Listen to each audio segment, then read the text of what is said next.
I told my daughter that I have 2 daughters, and you are not one of them.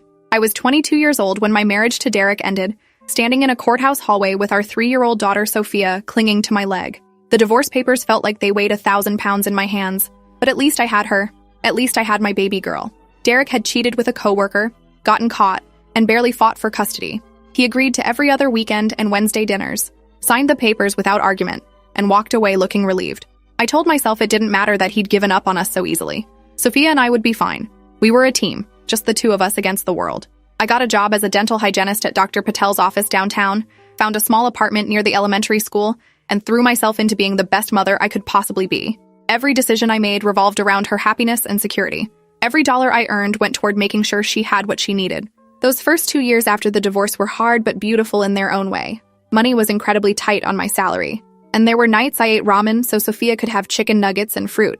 Our apartment was tiny, just 2 bedrooms with thin walls and a kitchen barely big enough to turn around in, but I made it cozy with secondhand furniture and homemade curtains. Sophia's room was painted lavender, her favorite color, and I'd spent an entire weekend hand-painting butterflies on one wall while she directed me on which colors to use. She had strong opinions even at 5 years old, my smart, stubborn little girl who looked exactly like me with dark curly hair and green eyes that saw everything.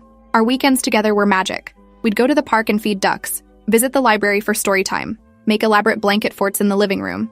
She'd help me make pancakes on Sunday mornings, standing on a chair at the stove while I held her steady and let her flip them, even though half ended up on the floor. Derek was consistent at first with his visitation schedule. Every other Friday at 6, he'd show up in his new truck to collect Sophia for the weekend, and she'd run to him with the pure joy only small children can express. I'd watch her go with a smile fixed on my face, then spend the weekend cleaning and meal prepping and trying not to think about how quiet the apartment felt without her. He'd bring her back Sunday nights, and she'd be full of stories about the movies they watched and the restaurants they went to, places I couldn't afford to take her.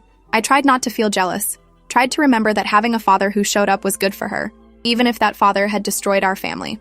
I packed my hurt away in a box in my chest and focused on being present when she was home. Our Wednesday dinners were at the diner near his apartment, and I'd drop her off at 6 and pick her up at 8. 2 hours where I'd sit in my car in the parking lot doing crossword puzzles because driving home and back wasted gas I couldn't afford. Everything changed when Derek started dating Vanessa.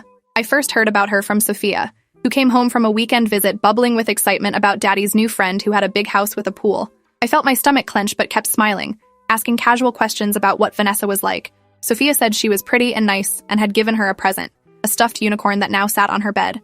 I looked at that unicorn and felt something ugly stir in my chest. Not jealousy exactly, but a protective fear that someone else was entering my daughter's world, someone with resources I didn't have. I pushed the feeling down and told Sophia I was glad she'd had fun. That night after she went to bed,